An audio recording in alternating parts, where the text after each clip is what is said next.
Good afternoon, everybody. Welcome to another edition of Behind the Mic in our MusicTown studios here on the second floor of Hockeytown, downtown Detroit. And thanks for tuning in. Got another full band in here today and excited to hear this music live, as we like to do during the Behind the Mic. And so welcome, Pat Smillie. Hi. Thanks, Pam. Thanks for I'm having going to turn a little bit aside. Look at you. Thanks for coming in. Thank you very much. Appreciate it. And just a little bit I know of you and your music. I'm really anxious to hear, what this, and with the full band, it's going to be great. So Yeah, great. So thanks for coming in. Appreciate it. Thank you. And we're going to talk a little bit, and then we'll hear some music. So sit tight, guys. Okay. Actually, let's just kind of introduce everybody so Sure. we know, give a shout out to your band here. So we have on guitar, we have Johnny Rhodes on guitar. We have Josh Ford on bass. How's it going? JoJo back there on drums. Phil Whitfield, my friend from Windsor, on keyboards. Hello. And I'm Pat Smillie. That's us. All right, representing our other international. Yeah, I love Right. it. Well, cool. And are these the guys when you go out, you generally have this band with you? Yes, That's pretty much it? Yep, we worked on the record together. We recorded at Josh's recording studio. And we try to keep the same unit together as much as possible when we're out there doing the gigs. So, Okay. Yep. Yeah, people like to hear, this is what your album is, and they don't want to hear just you. They want to hear Sure. the whole thing, Sure. typically. Yeah, and we try not to. I try to check with all the guys before we accept the date, that we're available to do it. That's our plan, anyways, to kind of keep the unit so people know what to expect when they see us. Yeah. It's difficult when there's several people in a band to Always get it all coordinated too. Yeah. Sometimes we have to strip it down. Unfortunately, we can't have Phil every time, so we do a smaller on gigs where the budget's a little bit. Or the horns, or the background singers. Or the stage is really small. Or the stage is very small, right? Or the budget's really There are small. other circumstances, Yeah. that. Yeah. But we're out here doing some promotional stuff we have a CD party coming up pretty soon, and so we're trying to put our best foot forward, as they say. The CD you gave me is in my bag behind me, so I'm sorry. I wanted to have that here. But, yeah, so brand new CD. This is your fourth, right? Yes. Okay. Yes. It's an EP. It's called Lonesome for a Long Time, and I wrote a lot of the songs with Josh, co-wrote, and we recorded them at his studio in Macomb called The Sound Shop. Okay. Yep. Okay. Title represent anything? So a song I had rolling around in my head for quite a while. Okay. And when me and Josh sat down with some ideas, we finally fleshed it out, and it just it came together. It was real nice and had some nice rhymes in it, and we decided to make it the title track. So, Okay. Yep. And you said so you have a big CD release coming up? Yes, we're shooting for Sunday, October 13th. Okay. At the Token Lounge in Westland. Oh, nice place. Yeah. Okay. They're under new ownership, new management, and it's. They been- are? Oh. Yeah, they've been within the past couple years. I I was think. going to say, okay. Yeah, I was going to say, not again, are they? No. Like I hadn't been to the Token before. I think I went last. I was on a show with Jim McCarty and Derek St. Holmes back in June, and that's the first time I set foot in the Token in like close to 25 or 30 years. been And it's there a a whole while. different Yeah. space, obviously, than it used to be way back then. Yes. But yes. so yeah, John Anton is. They got the places ship shape and really nice sound system and good engineers. So Yeah. I'm looking forward to the gig. Okay. Should be nice. You mentioned Jeff McCarty. You play with him. Jim. Jim. I'm McCarty. sorry, Jim. What did I say, Jeff? I'm sorry. Yes, Yeah. Jim. I know Jim. You play with him a lot, or used to, I should say. A little bit more. Yeah, we used to a little bit more. We've been friends for probably. I think I met Jim close to maybe 15 years ago. And we've been doing shows together for about 8 or 9 years. Okay. And it started out when I was in Chicago. I'd come in. I was still living in Chicago. I'd come in for the weekend to help my mom kind of look after my grandma. My mom was my grandma's caretaker, and just to give my mom a break for a weekend. That was very nice of you. And I'd come in, and sometimes grandma was having a good night. I said, Grandma, you care if I go out and see what Jimmy's up to tonight? She said, oh, go ahead, I'll be fine. And so I would meet up with Jim and sit in with him wherever he was playing. Oh, nice. And from that, we started doing booking a few shows together with me, kind of as a featured vocalist with his band Mystery Train. Okay. So it's fun. I grew up a Rockets fan and obviously an old Mitch Ryder fan. And so it's really, it's kind of an honor to, and sort of surreal sometimes to be playing with them, and getting to do some of those old songs. You forget that, these big names that have made it nationally, at least some of their songs, and you kind of forget that, they're right here in our backyard. They're our friends, and Right. It's like you have to kind of look back at it, because people that aren't in the area don't really realize that, how connected all the musicians are here. Right, So, right. yeah. We're going to talk about, some other stuff here that you mentioned. We'll bring it back up here in a minute, but I think we need to hear a song, get Okay. it started. I know all these guys are anxious, right? Right, guys? Yep, Yes, sure, okay. yes. So we're going to do this is the opening track from our CD. This is called Ain't No Doubt About That. Okay. It's kind of a toe tapper. All right. A 1, a 2, a 1, 2.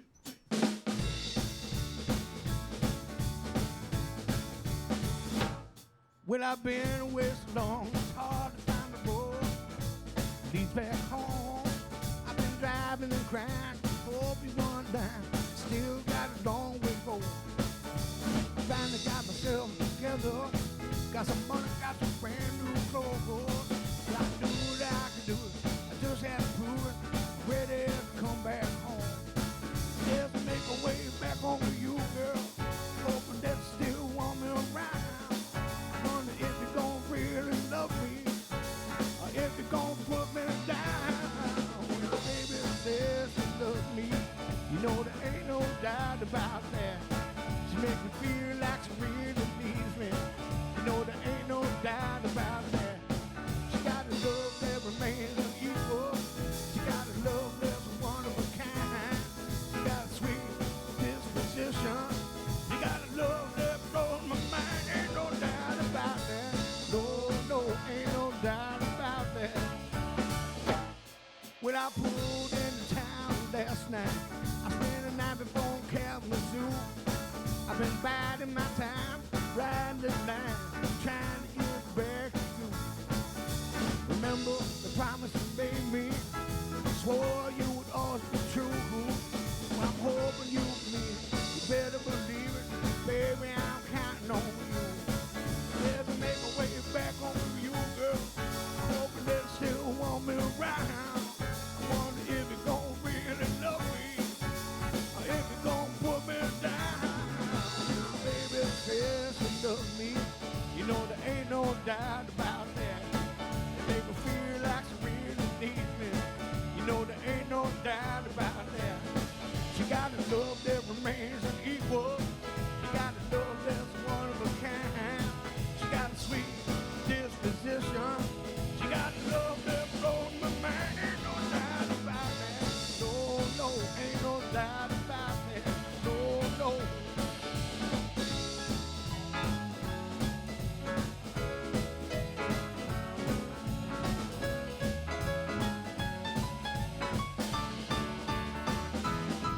When the baby says she loves me, you know there ain't no doubt about that.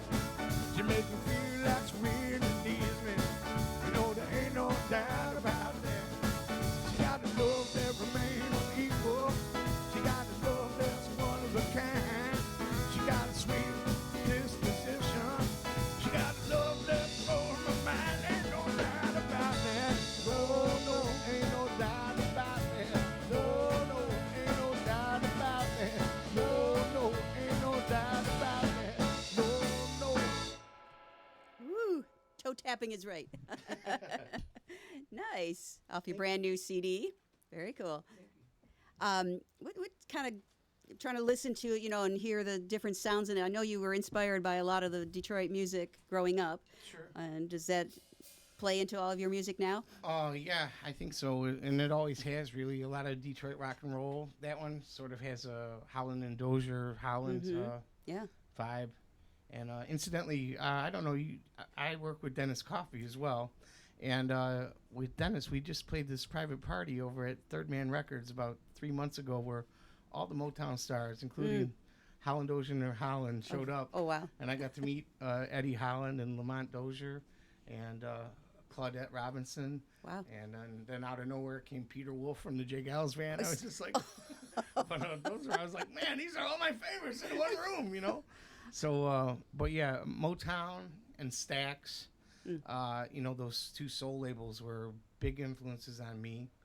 And, of course, a lot of the Detroit rock and roll, Bob Seger, the Rockets, Mitch Ryder, all that stuff I really loved. And as I moved to Chicago, I was really into Howlin' Wolf, really into Muddy Waters. I went to Chicago looking for a blues man named Magic Slim, found him. He was fantastic.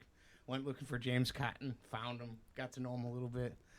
So, I mean, these are some of the guys that I looked up to in music who I collected and admired as I was growing up, you know. When you say found them, I mean, you literally find out where they're playing and then you go stalk them where they're playing? Is that what you're doing? Okay. Yes. Yeah, that's what I did when I first got there, for sure. They're like, who are you, buddy, man? What do you want? Right. I was there every you know, Magic Slim used to have a residency at the Checkerboard Lounge. And I can't remember, I think he was playing Monday nights or something for a long time. And we would go there. I must have seen him, you know, 50, 60 times. I mean, I was there.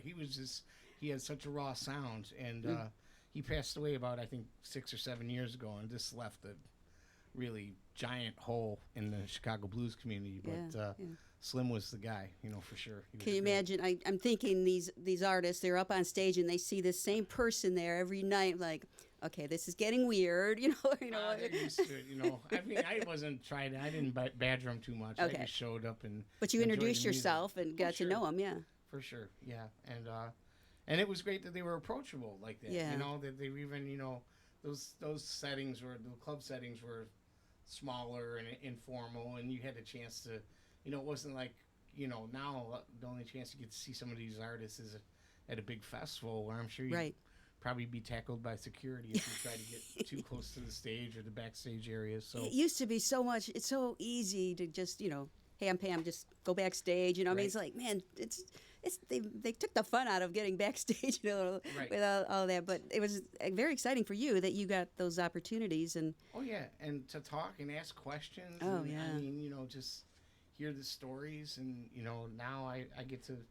You know, I sit with Jim or I sit with Dennis, and I can ask them anything I can think of, you know, and they'll usually give me their honest opinion about, you know, they'll remembering the days back when they worked with a certain artist or whatever, you know, what the industry used to be like or what touring used to be like or whatever, you know. Yeah. So, give you advice too, and yes, if you ask, a little bit, you know. So it's great, and all these guys, you know, they all have experiences too playing, and Phil's. I always ask Phil for advice. I've been a fan of his for a long time. We met through Dennis Coffey. Phil was a member in his band, and we'd sit and talk on break for a long time about, you know, different things. So, and Josh has been all around the world playing with Johnny and them, and JoJo's was played on the cruise ships, so he's been all over the world. Interesting. So yeah. Cool. These artists that you went to see in Chicago, did you ever end up on stage with any of them? Some, you know, well, not James Cotton or Magic Slim. I mean, other artists like John Primer, who's pretty popular now. He was one of Muddy Waters' last guitarists. You know, I got to be friendly with John and his group, and a guy who gave me a start was Vance Kelly. And through Vance, I met a lot of soul artists, which was great. I met Tyrone Davis, and I did get to be on stage with Tyrone Davis. And I met Otis Clay, and I did get to be on stage with Otis. I met Lou Rawls, and I got to sing on the same show as Lou Rawls and Alvin Cash. You remember that old song, Twine Time? Did you ever hear that one? I'm sorry, I don't know that Okay. one. Well, anyways... so yeah, I guess I did. You know, more of the R&B guys. I followed up and followed around. That was more because not playing a guitar, it wasn't. I didn't have the same draw for me I mean, I love that music, but I was really interested in the singers. So I got to Tyrone Davis gave me one of my first gigs there in Chicago, and I was friendly with his wife and his daughters and most of the family. So, and he would always kind of like, I wouldn't say like they invited me to Thanksgiving dinner or anything, but you know what I mean? Yeah. He'd see me in a club and he'd come across the room and give me a big hug and ask me how I'm doing, and we got to sing together a couple times. So Nice. I mean, that was, for me, that was far out. You know what I mean? Yeah. It was great. Oh, yeah. You mentioned that you don't play guitar. Do you don't play any instruments? No instruments. None. Nope. All I do is sing. Yep. Sing. Well, it's not all you do, but Right. that's cool. Did you ever just not inspired to learn any instrument, or just? I tried. I owned a guitar for about 2 years, but I'm left-handed, so I owned a right-handed guitar, so that was doomed to fail from the start. And I just don't have the dexterity in my hands. So then I tried keyboard for a while, and the best I could do with there, I could, pound out a couple chords, but I just didn't have the patience. I knew I could kind of sing. I figured if I got any chance of doing anything, I'm closer at having a leg up on singing than I am from playing an instrument. So the way my songwriting process is, I walk around with my phone and hum ideas into my phone, and then I got to bring them to a real musician like Josh or Phil or somebody and hum. Does this make any sense? I play it for them, and then they play it out on their instrument, and we kind of go from there. So Does it make sense when you hear those? sometimes Any of you I guys? don't know. Yes, it does. Josh is Okay. able to make sense of it. He makes it make sense. And then so I might have an idea for a chorus or a hook or maybe just a song title, and and one part of the song, and I always need my collaborator to come up with the bridge, or help me flesh it out and make it more musical. And Josh was really great in that respect. He works with a lot of artists at his studio, and he's just kind of a natural at it. So I would say, I was able to bring him these little seedlings of an idea. That's all it takes. And then he strums it out on his guitar. We record it into our phone. I say, okay, I need a little bit longer version so I can take it home and work on some lyrics. So maybe he'll play me like 2 verses worth of instrumental chords, so then I can go home and have something to focus on. Okay. And then from there, it's just a matter of trying to get a storyline or something in your head to write the song around. Yeah. I once saw an interview with John Fogerty where he said he carries a notebook around with song titles. Uh-huh. I thought, oh, that's a pretty good idea. So I've been sort of adapted that ever since I heard that. So everything with me might start out with the title, and then if I can, turn that into a hook or something, or some fragment of a story, then I got my start. A lot of people don't start with the title. They just see what comes out of it, especially through the chorus, to come up with their title. So Right. interesting that you do it that way. Yeah. Hey, if it works, it works, right? Yeah, it works for me sometimes. I'm not like a very prolific songwriter, but I'm happy with what we've done. I wish I could write more or faster, but then I guess I should have probably learned how to play an instrument. That's my problem there. I gotta wait. Yeah, and this new album, it's been 10 years or more Yeah.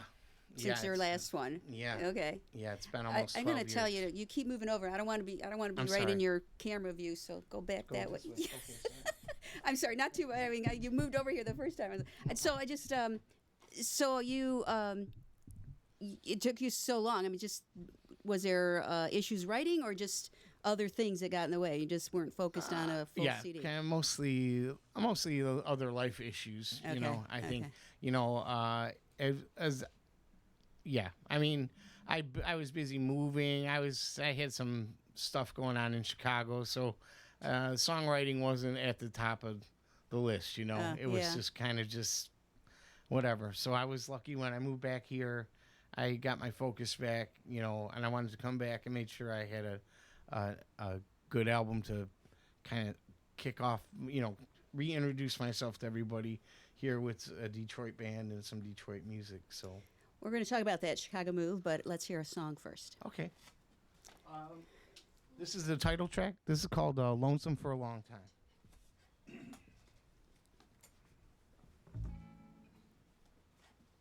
One, two, three, four.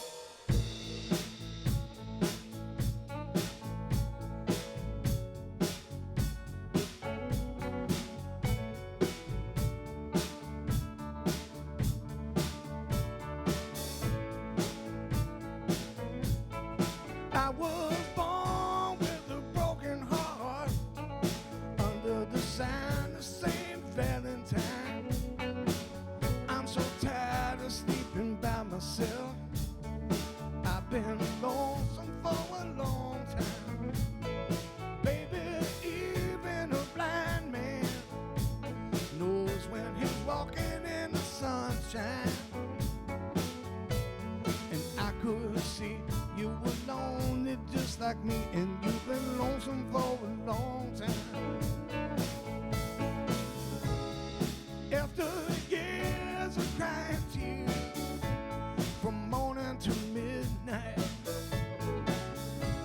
you saved my broken heart from another lonely night.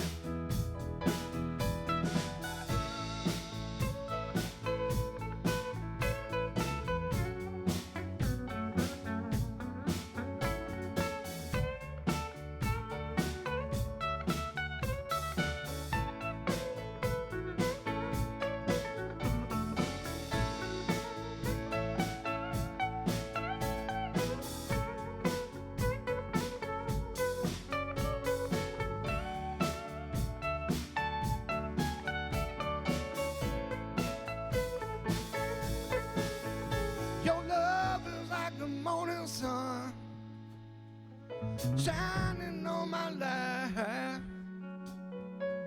Until I met you, darling, I was lonesome for a long time. Even a blind man knows when he's walking in the sunshine. I could see you were lonely just like me, and I've been lonesome for a long time. After years of crying tears from morning to midnight, you saved my broken heart from another lonely night. Your love is like the morning sun shining on my life. Until I met you, darling, I was lonesome for a long time. I've been lonesome for a long time. You've been lonesome for a long time. I've been lonesome for a long time. You've been lonesome for a long time.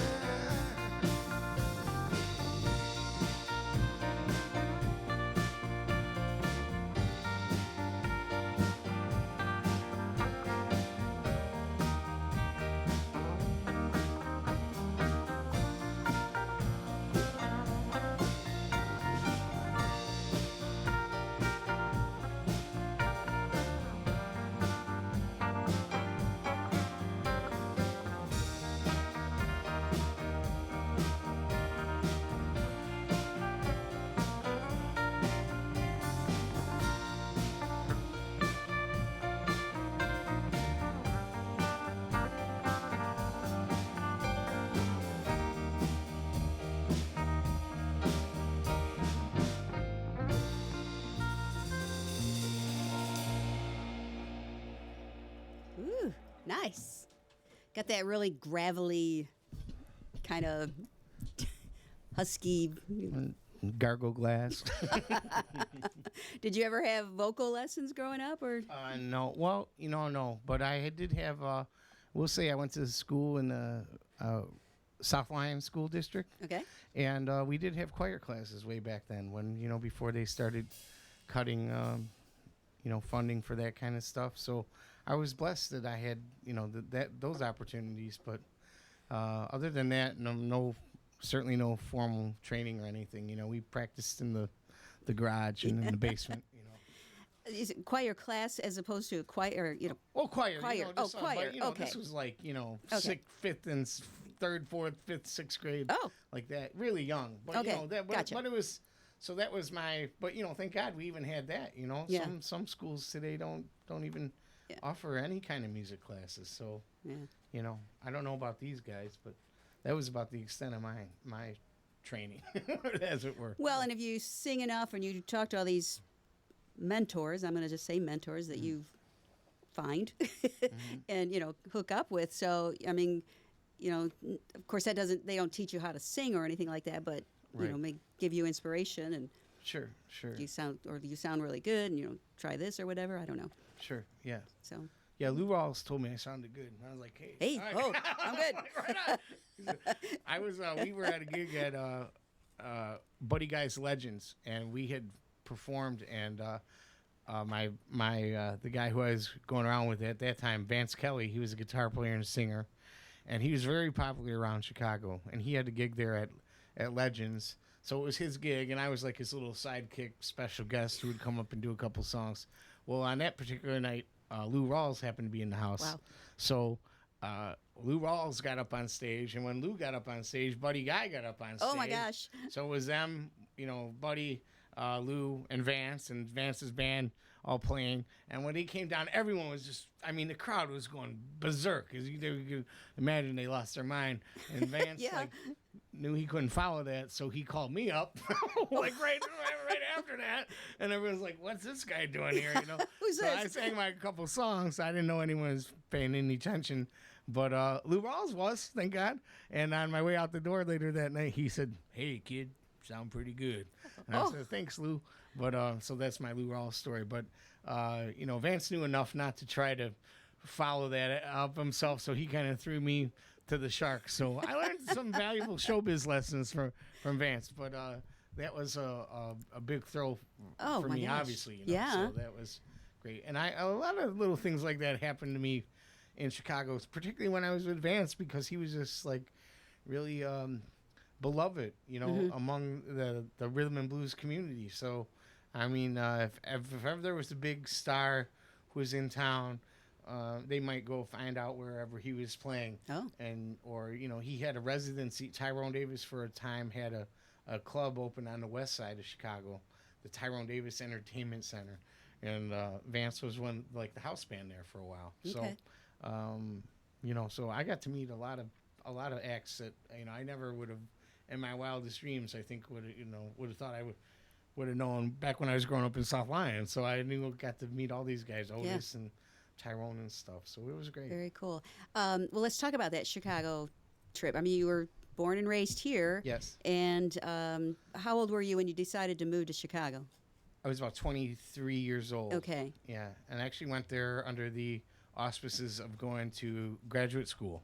I went to Loyola University, and I got my degree there. And then I was falling in love with music. Music was pulling me the whole time. I was I turned professional out there singing, and I remember one time after I got one of my first job, or my advisor said, Pat, you got to decide if you're going to do music or go into academia.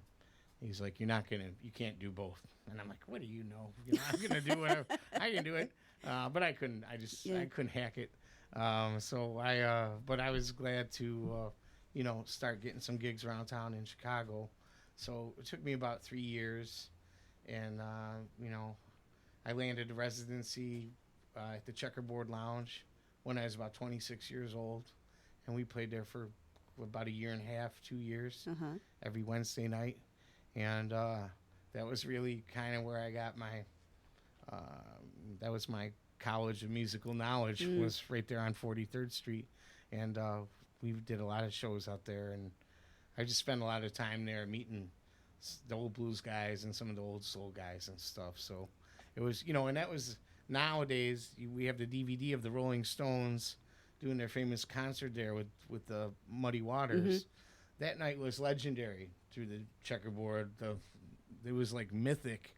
And but every time the Chicago Blues Festival would come around, the owner of the Checkerboard would try to cash in on this appearance that happened like in 1982. He'd be like, yeah, the Rolling Stones are going to come down here tonight after the festival and play, And so the place would be packed, waiting for the Stones to show up. Oh, geez. And they never showed up. People didn't catch on after a few years? No, I mean, he fooled me several times. They just wanted it so bad for it to happen, But one day, I was playing there, and Robert Plant came down when I was playing, and that was good enough for me. And then I sort of officially sealed my Checkerboard career.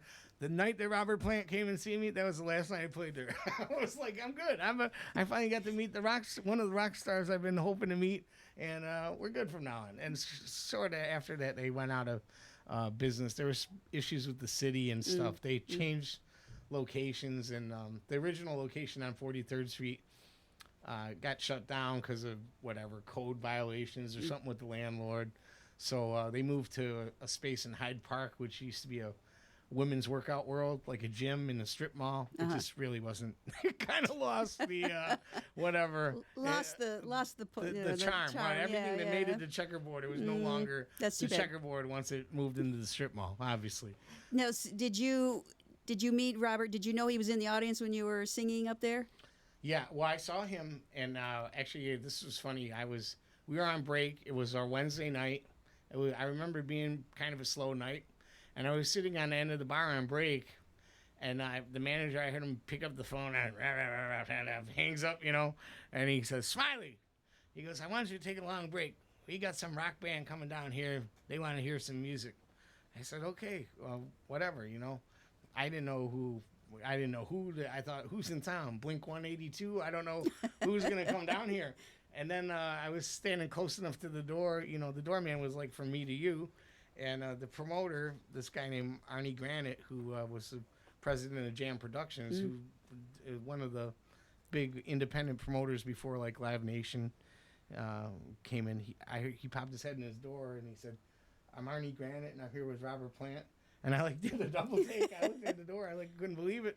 And sure enough, here came Robert with his whole band and his crew. They had just played the Park West, or they just played the Riviera Theater in Chicago, and it was like the last show of that leg of the tour. So they came down to the checkerboard afterwards. Well, because the Stones were there, they had to check this out, right? Well, right. Well, the place had a reputation of having good bands, and that's really why I love that. I strive so hard to try to get a chance to play there. I knew, if you could make it there, you could make it anywhere. You know what I mean? So we were just playing, and Robert came in, and I just lost my mind. I was I would imagine. hyperventilating, almost. I was like, "I can't believe you can't." And he's like, "Cool it, mate." He was so down to earth and really, really nice. Cool. And they stayed. We played our whole second set to pretty much just him and his crew. Wow. And he got out on the dance floor and did his little Robert Plant dance with a couple of the girls and stuff. And afterwards, we talked for about 45 minutes. I mean, he was just... And he told me to go call this promoter who brought me down there, who brought him down there. And I was like, well, Robert Plant wouldn't lie to me. I'm going to call Arnie. The next day I was on the phone. Arnie, maybe you remember me? I was at the Checkerboard Lounge last night. And through Arnie that I got hooked up with Jam Productions, and I got that's how I got to open for Bob Seger later in Chicago. All my big gigs came through them, through that kind of one connection. Amazing. It would happen just once every couple years. Do you want to open for Robert Cray? Well, yes. Yes, I do. Do you want to open for Bob? Well, Bob Seger, I kind of campaigned for that one, and luckily I got it. They knew I was a big fan, so they helped make that happen. But yeah, it was all kind of because of that night with Robert Plant. You seem to be a lot of right place, right time kind of things. I think that's what a lot of the music business is about, right? Yeah. I mean, I don't know if it's a lot of it, but I've had a few, just enough to keep me from quitting. You know what I mean? It's not like good things don't happen to me all the time, but every once in a while, just a cool enough thing happens to keep me back to the top, along just a little bit longer. So how long were you in Chicago then? A total of 23 years. Oh, a long time. Oh, quite a long time. Okay. Yeah. And I did 3 records while I was out there, and I got homesick, and I told I wanted to get back. I was over the city.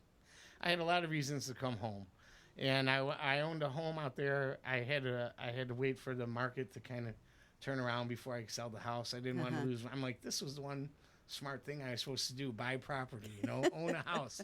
And then the market was just, was terrible at that time.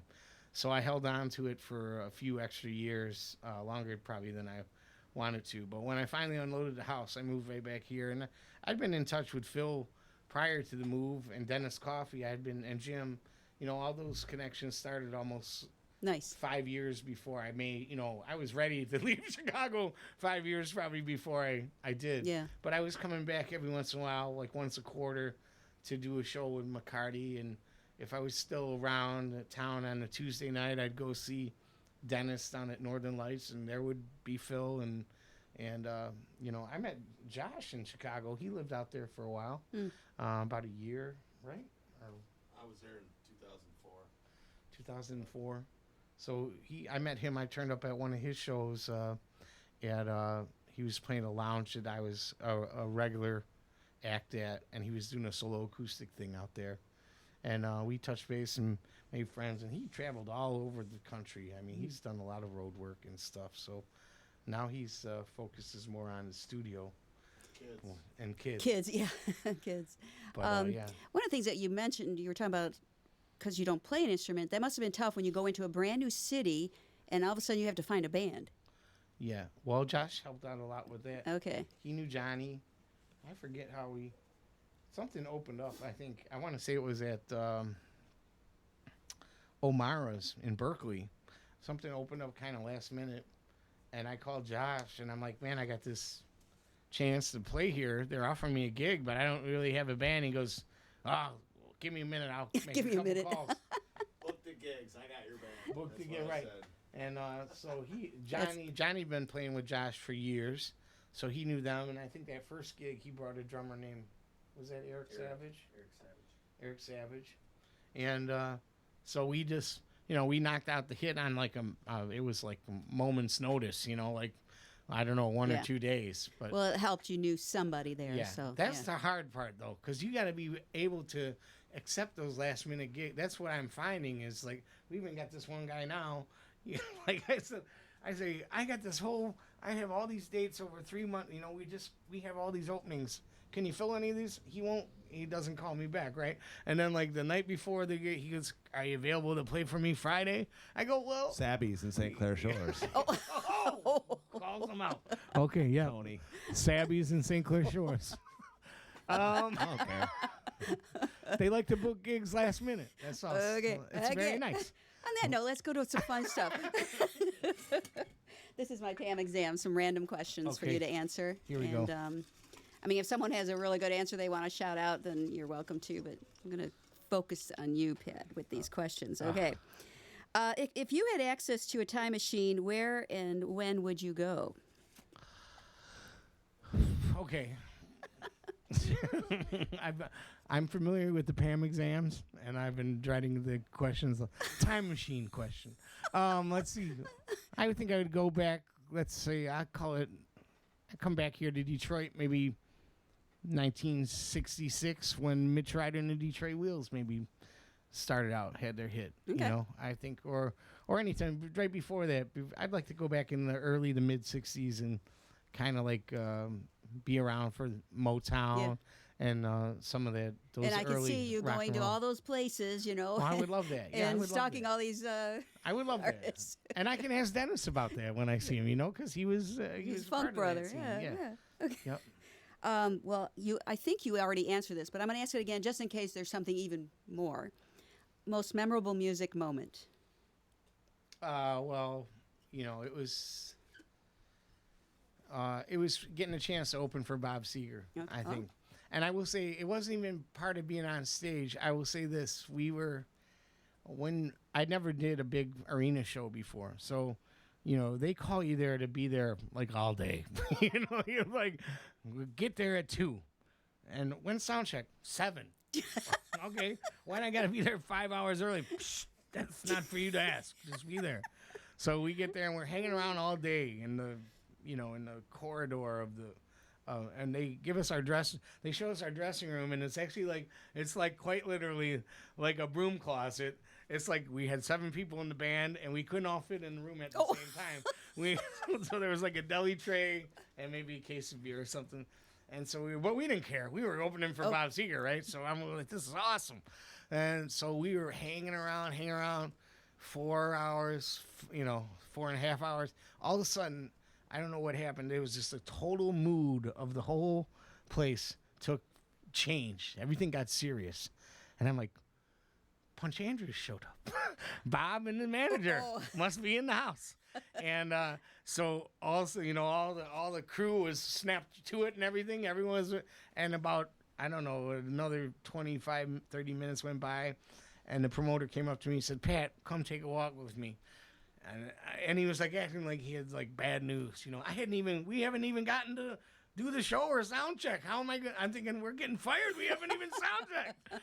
And so he says, walk with me. And he's got his arm around me and he says, we've been thinking. He said, maybe you guys want to move out of your dressing room and come into this place. And he opens the door and it's the big dressing room, the sports seat with the leather couches and the showers and the big screen TV. And we're like, thank you so much. So, Bob and they treat people right. His organization is beautiful, and they treated us so nice. And they upgraded our dressing room from the broom closet to the big all-star sporting team, dressing room.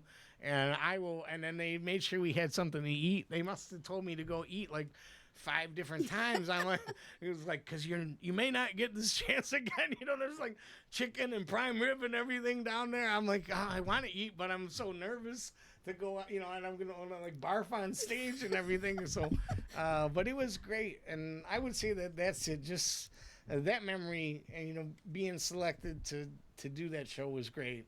And then for them to kind of go the extra mile, knowing that I was from Detroit and just kind of, I guess, wanting to, help me out or show me a little love and let my band come up to the big dressing room. That was pretty cool. So I'm not sure, is it that you got to open up for Bob Seger, or you got from a broom closet to a really nice dressing room? Well, it was kind of both, but it was Bob was responsible.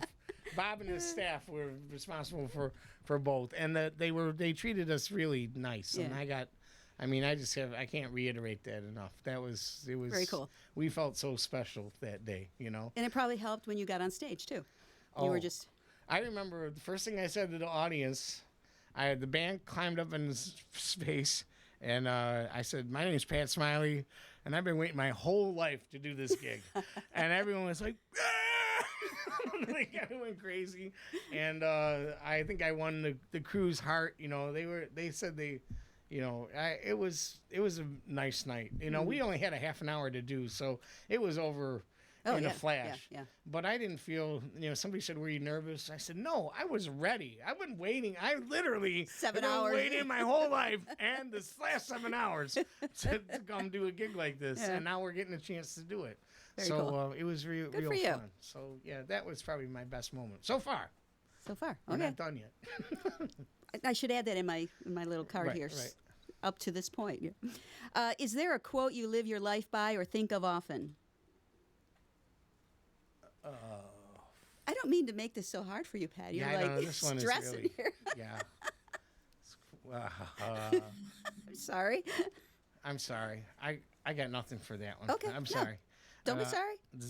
Here's an easy one. Cat or dog? Cat. I like both, but I have 2 cats, Jackie and Wilson. They're my good babies. Oh, I love that. Yeah, they're beautiful. And but I love dog. I had growing up, we had a family dog named Peanut, and actually I think we had 3 dogs named Peanut. I don't know what's up with that. My parents weren't very imaginative with the pet names, but yeah. But I would love to have a dog, but I live by myself, and it feels like a lot of work. I babysat I dog sat one of my mom's dogs for a while, and it was just, after about a week, I realized I probably wasn't. I was just always running around, and I needed to be home more to pay her more attention. So, I stick with the cats, and they, we're fine. Cats are easy. Yeah, for sure. What's the first record you bought and the first concert you attended? First record I bought with my own money was Queen, News to the World, I think. And the first concert I went to was the Jay Giles Band at Pine Knob, the Freeze Frame Tour. And when I got to meet Peter Wolf a couple months ago at that event at Third Man Records, I was so excited to meet him. Oh, yeah. I had asked him for a selfie, and I was like, Peter, you were the first concert I ever saw. And he's like, my condolences. So I don't know what that was. I thought he set the bar pretty incredibly high. I mean, I love Peter Wolf, and I love the Jig Alice Band. But anyway, so yeah, that was a nice time.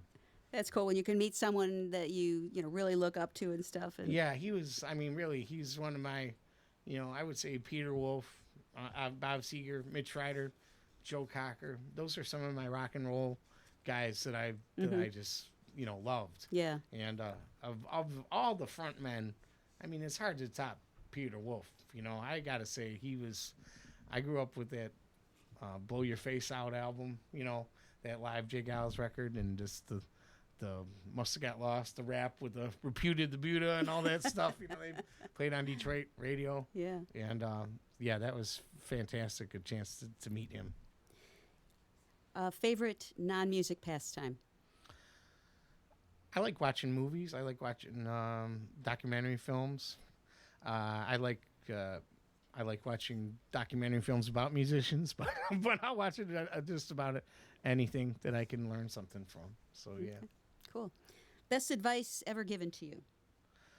I once met Dr. John backstage at Buddy Guy's Legends, and I told him, this was right after I'd moved to Chicago, and I told him that I was an aspiring vocalist, and I was just going to these jams, and I was getting worn out on playing slow blues in G every night, and how do I get to be taken seriously as a artist, or how do I finally make the leap?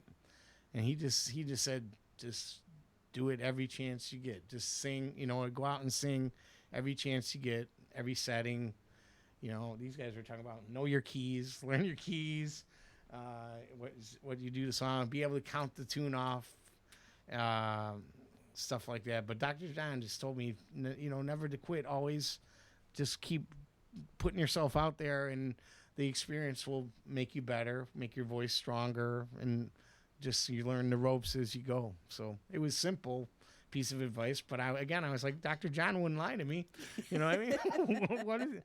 I gotta go ahead and follow that advice, surely. All right. Well, let's just do it and hear another song. Okay. So this is this one here is a ballad, and this was a record that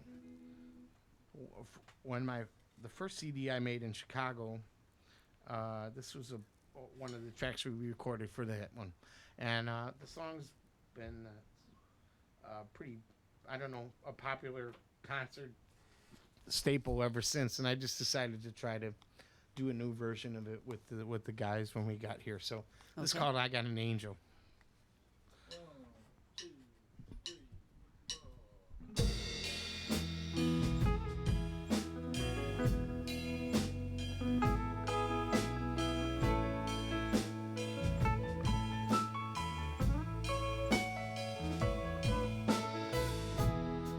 I never held her past the age of 3. My first ex-wife took her away from me. Her mother and I never did see eye to eye.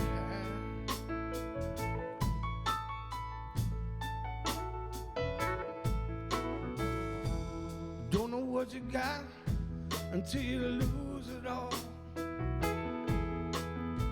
Stay high all the time until you hit a wall.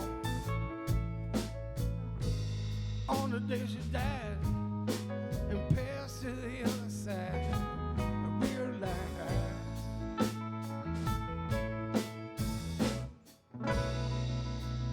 I got an angel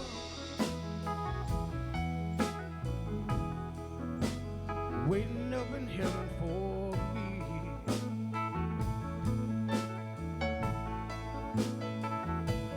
I got an angel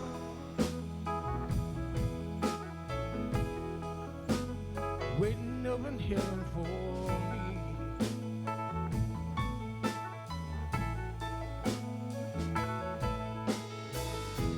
Some days I'm up, some days I'm down. Some nights I'm bad, just can't find a sound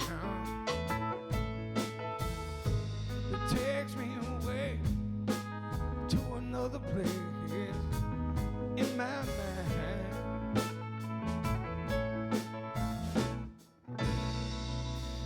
I got an angel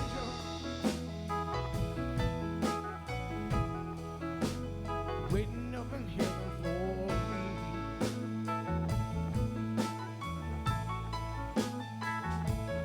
I got an angel waiting up in heaven for me.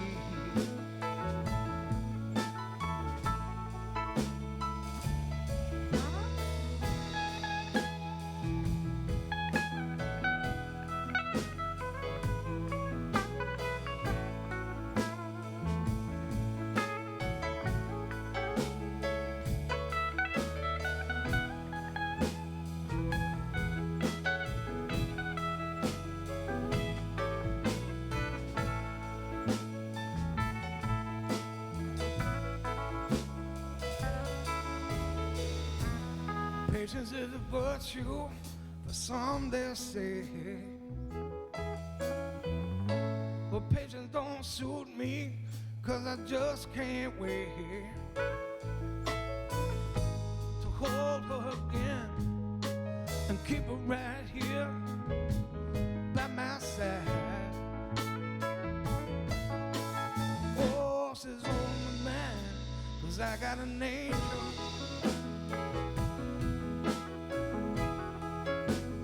waiting up in heaven for me.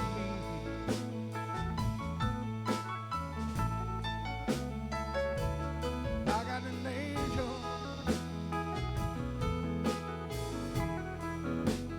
waiting up in heaven for me.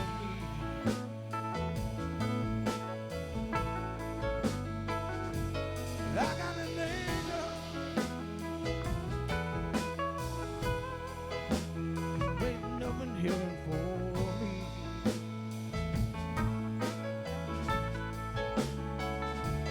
I got an angel waiting up in heaven for me.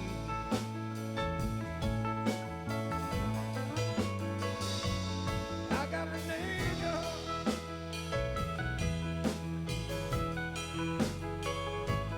I got an angel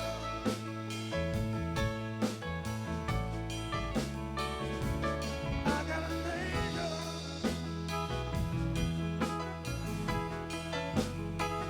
well, I got an angel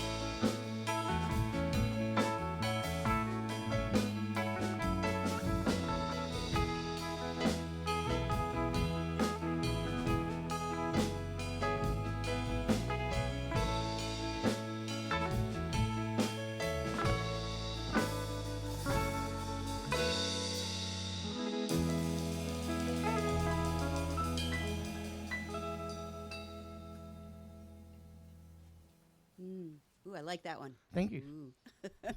Nice. And that's, you said a different version of what you had before? Yeah, a little bit different. I reworked some of the lyrics on the verses, but the music is the same. It was co-written with one of my old songwriting partners, a guy named O.T. Lee, out of Chicago. So Okay. yeah, we just kind of I decided to give it another shot. You know, Very nice. Yeah, I like thank that you. one. Like that one. Thank you. Well, just so everybody knows, you can they want to follow you or find out where you're playing. The best place is at your website, or Yes, my website www.patsmillie.com, PATSMILLIE.com, and we're actually playing. We have a festival coming up in 2 weeks in Imlay City. We're playing the Art in the Rough Festival. okay, It's a nice event. It's our second year there. It's on be Saturday, September 28th. Just a lot of artists showing their art. They hear beer and wine tasting out there, and it's a nice event from 6 to 10. And I believe we play the last 2 hours of the event from 8 to 10. okay. And then the CD release party at the Token Lounge What day was that again? coming up Sunday, October 13th Okay, at the Token Lounge in Westland. And that'll be 6 p.m. Doors at 6 p.m. Showtime 7. So All right. Great. Well, good. Some good stuff there. And of course, you play every Tuesday, is it? I will not every Tuesday. I'm with Dennis on the first and second Tuesday of every month Okay. at Northern Lights, and I've been doing that close to going on in December. I think it'll be 5 years. Oh, So nice. It's been going on for a while. Yeah. I love when artists have that. They can guarantee something every week. Right, Kind of a that gig. is so, nice. Yeah. I've been looking for that forever. Yeah. It's hard to find gigs like that, but Dennis has that one sewn up for sure. And at his age, it's kind of nice. He no longer has an interest in traveling anymore. So there's a place for you to go find him. If you want to, and that's really the way you feel. And there were a lot of older guys in Chicago who felt the same way. Yeah, It's like yeah. I've done that. Yeah, I've traveled. I've Yeah. been everywhere twice and back again. So now if you want to know come where see I'm me, at, come see yeah, me, yeah. Exactly. I'm here in Detroit. If you need to look me up, come and see me. And people do. We get people from the UK and Poland, all over the place. Cool. We've had people come in there. So it's great. Good for you. Any last words you'd like to share with our? I want to thank the band and just give them a shout out because there's taking time off of their jobs and just come here and support me, and Phil on keyboards, Jojo on drums, Josh Ford, my main man over there on bass and vocals, and Johnny Rhodes on guitar. You guys got anything to add? Plug before we go? We got 1 or 2 minutes. Buy the There you CD, please. Yeah, we worked hard on the CD. We really appreciate it. And check out the website again. That's where you can find anything you ever wanted to know about us and more on the website. You can download our music or order the CD or whatever you need to do. Find out concert dates, whatever. There you go.